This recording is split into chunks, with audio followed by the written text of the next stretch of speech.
Bonjour, today let's have a look at the French pronouns I and on, and let's have a look how we use them in French. Okay,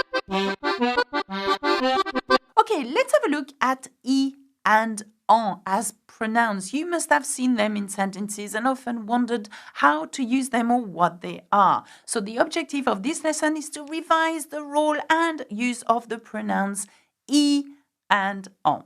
To start with, let's have a look at I. Okay, this is just the letter I, as in an Y. It is a pronoun referring to a previously mentioned place introduced by a preposition, such as à, which means to, en, which means to as well, dans, which means in, or chez, which means at someone's house. It can be translated by there in English. It appears before the verb. I think the best way for me to try to make you understand how to use I is by using a few sentences. So, it is showing how to use I to refer to a place. For example, let's have a look at this one. Tu vas à la bibliothèque aujourd'hui? Question mark, okay.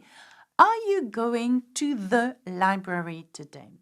So you're going to say, but when do we use I here?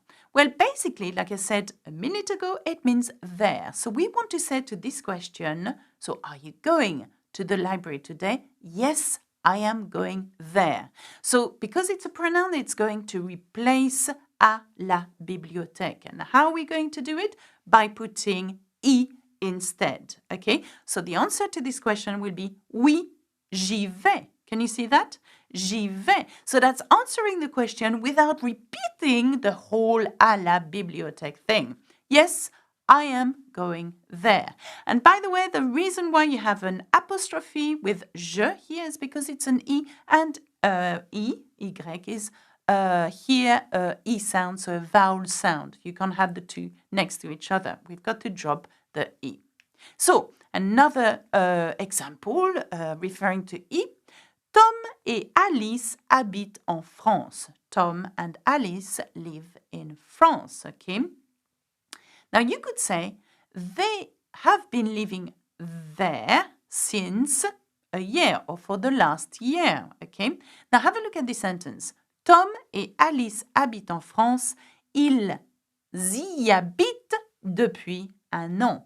Ils y habitent depuis un an. Now you will hear the the sound because il has an S. We're referring to Tom et Alice. They, okay?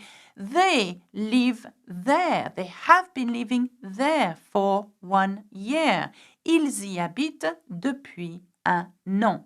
Now see that I, okay, referring to France here. We don't need to repeat that because we've got this very handy pronoun that does just that. So, Tom and Alice live in France. They have been living there for 1 year.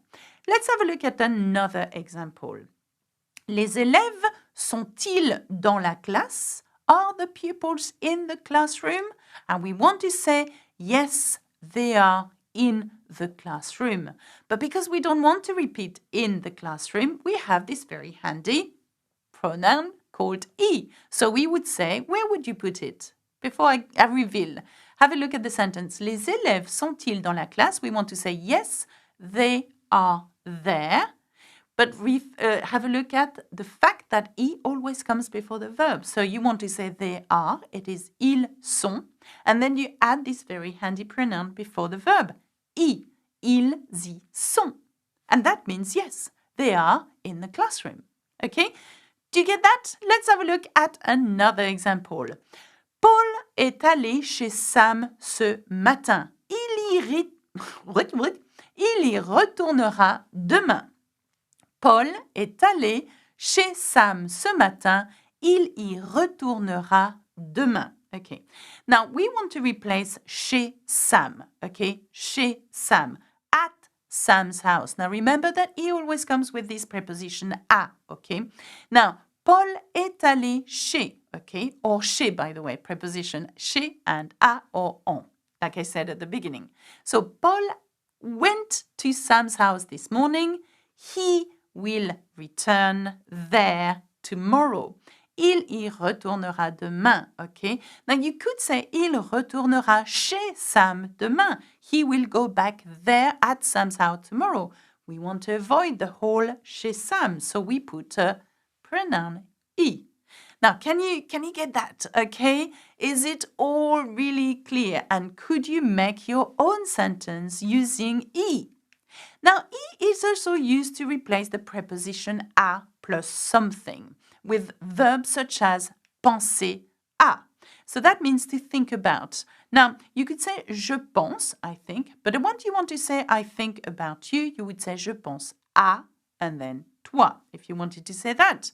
Now, verbs such as penser, that comes with à, or réfléchir, which comes with à, to think about, to reflect on, okay, ou s'intéresser à, to be interested in, always will come with I if you wanted to replace the à, okay, or anything preposition that come after these verbs.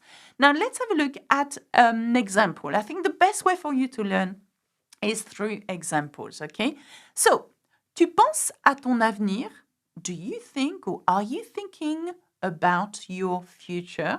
And you want to say, yes, I am thinking about it. So we say, oui, j'y pense. Can you say that? Oui, j'y pense, okay? And the why here just replaces à ton avenir. Yes, I am thinking about it. I'm thinking about my future. But we are not saying that. We are saying I, which means about my future.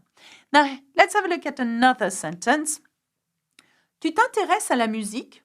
Tu t'intéresses à la musique? And as you can see, I've said to you that I can be used when we use verbs such as penser à, réfléchir à, intéresser à. So it's all interested about something, okay? Are you interested in music, okay? In music in general.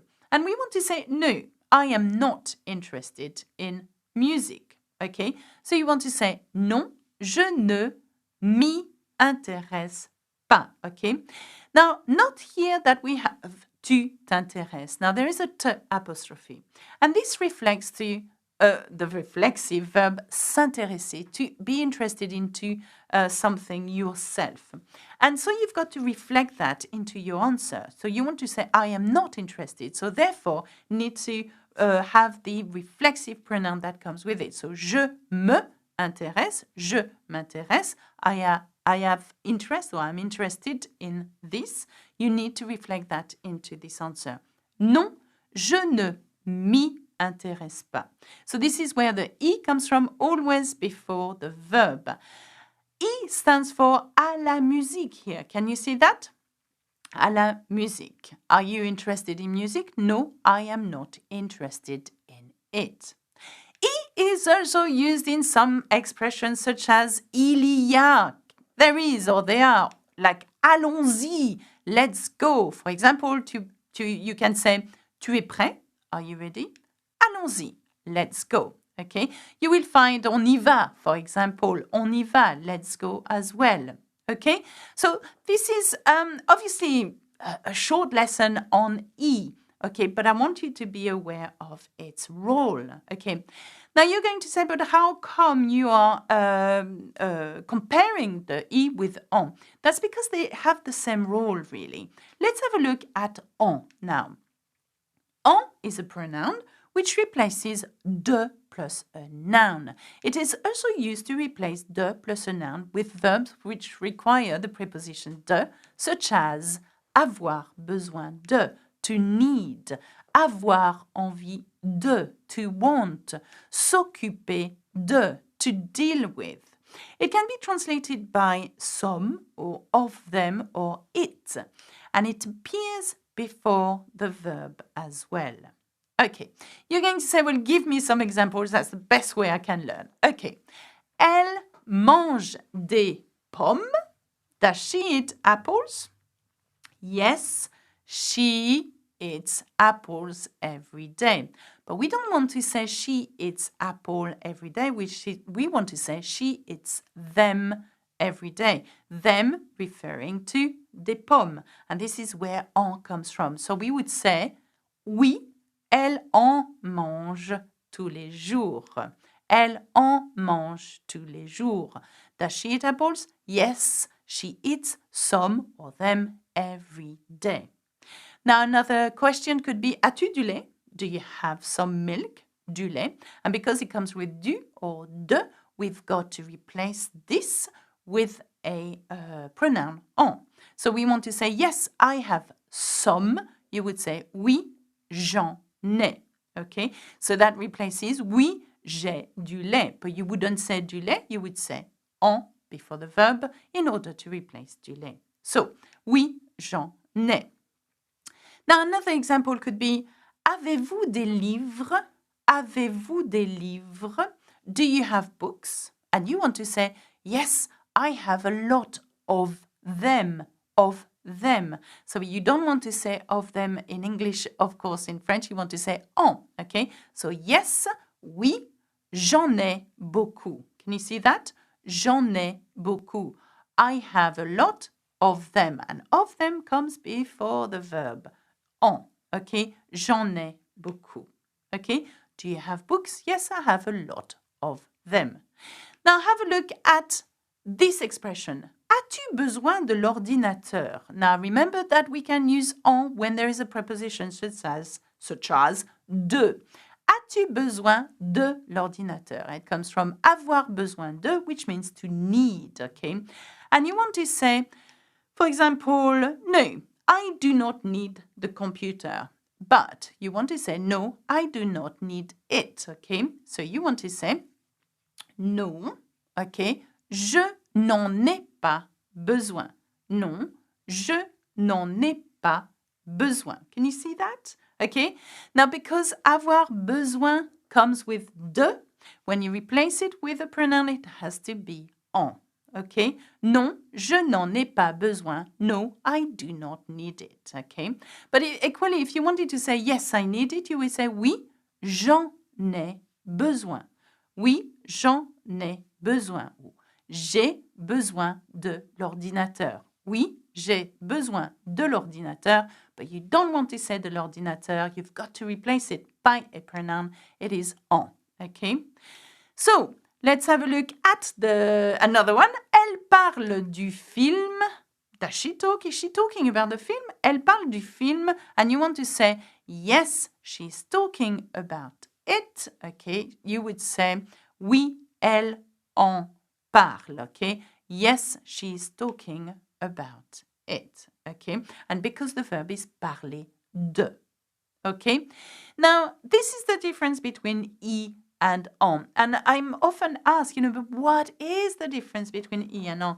It's quite simply this. It really depends on what you're replacing the whole sentence by. So be very careful. Watch this video again because I know it is a lot of information. And you might still not get when to put the I and when to put the en. Quite simply, the I is when you replace something by their. Okay, the en is when you replace something by them or some or of them. Okay, and that's all you need to know for the time being. Now, this lesson is available with a support guide. I do encourage you to download it because the lesson like this, you need to see it written down as well. Okay, that's it for me. Subscribe to Learn French with Alexa and leave a comment. Au revoir, à bientôt. Bisous, bisous.